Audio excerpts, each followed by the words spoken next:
Alright, what you got going on here? Trying to learn how to douse. Did now the guy that taught you about this, how old is he? 85, I believe. And he's done a lot of this over the years and all over the world. All over the world? Out in Mexico, they have found buried jars of coins. They've located Civil War items. They've found unmarked graves. He's found all kinds of things. And when he was down in Florida, what was that? You was telling me about the Mel Fisher wanted him on his diving team to dive off of the Anatolia. But how was he going to douse underwater? He was just going to dive. He wasn't going to douse.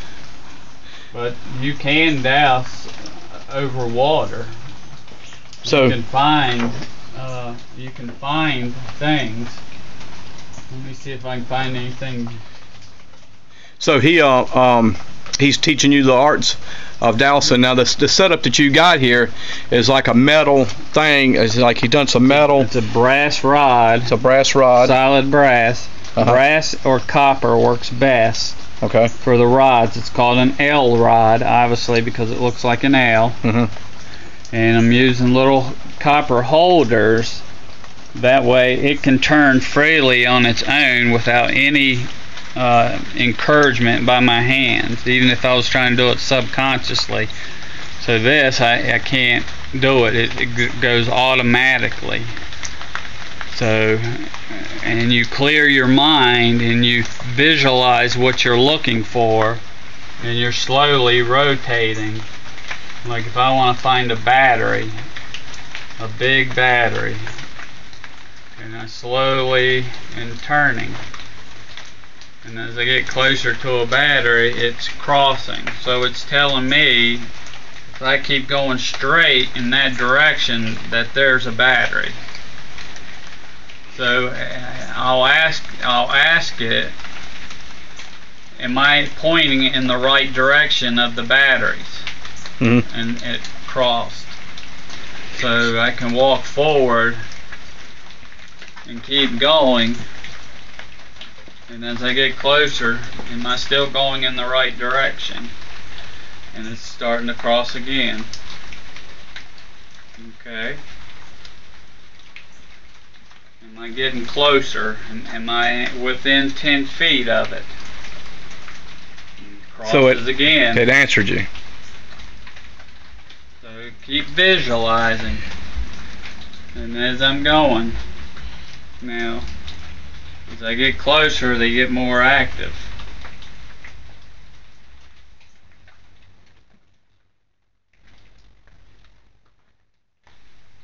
Am I at the right place? Yeah. Look at that, it's going all the way around. Look at that. And I have no control of that. And I'm directly over the battery. So it's kind of like going backwards and forwards, saying right here. Yep, as I visualize it. Now if I go beside it, it should straighten out to the sides, pointing. Look at that. See how that's showing it? It's telling me it's in line. The battery is within line. As I turn towards the battery, it's crossing. Crossed back over where the battery is. But you can visualize lost money. Anything you can visualize, your body gets in tune with the Earth's magnetic field. Your whole body is made of electrical impulses. The Earth is made of electrical impulses.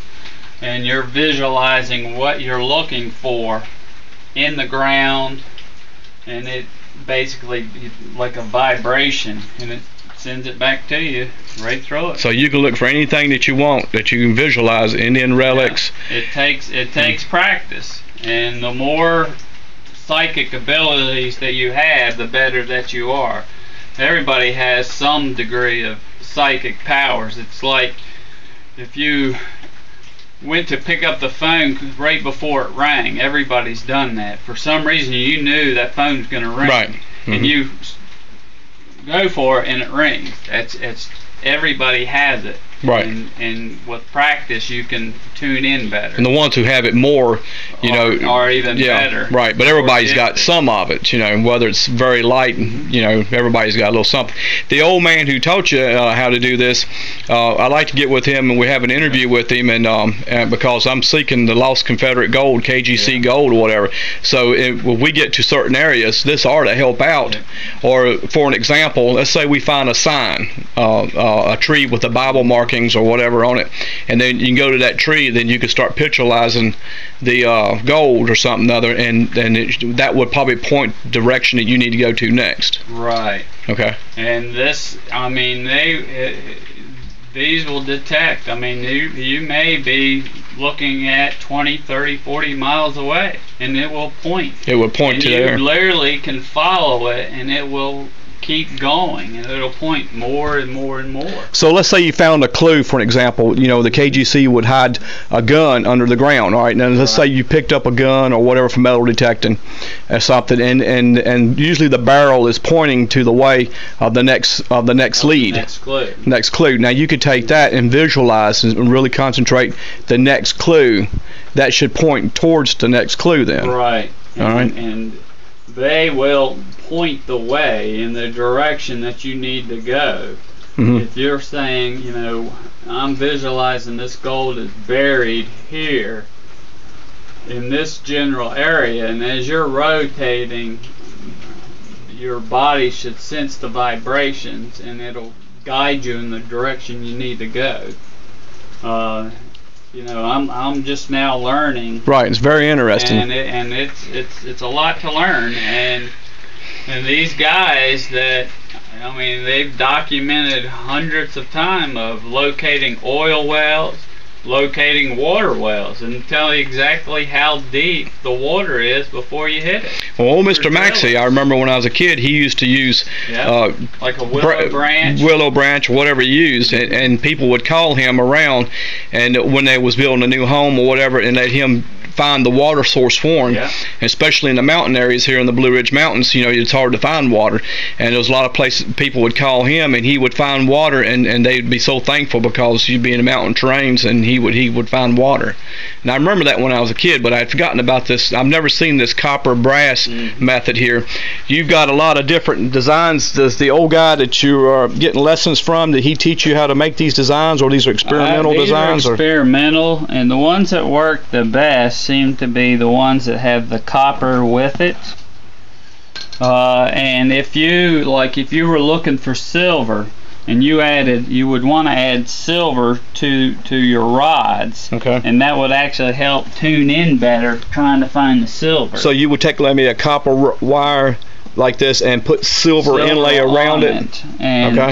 And that will actually help find you in the same way with gold or whatever you're looking for, and people find it.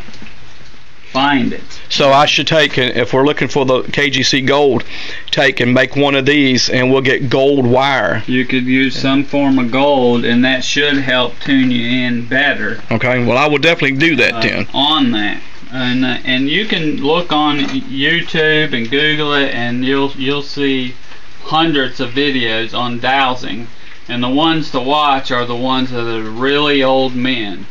And they can teach you to do it with a stick, and they can teach you to do it with what's called like an L rod. Okay. And a lot of people would use like old coat hangers, because they're most of them back then were brass.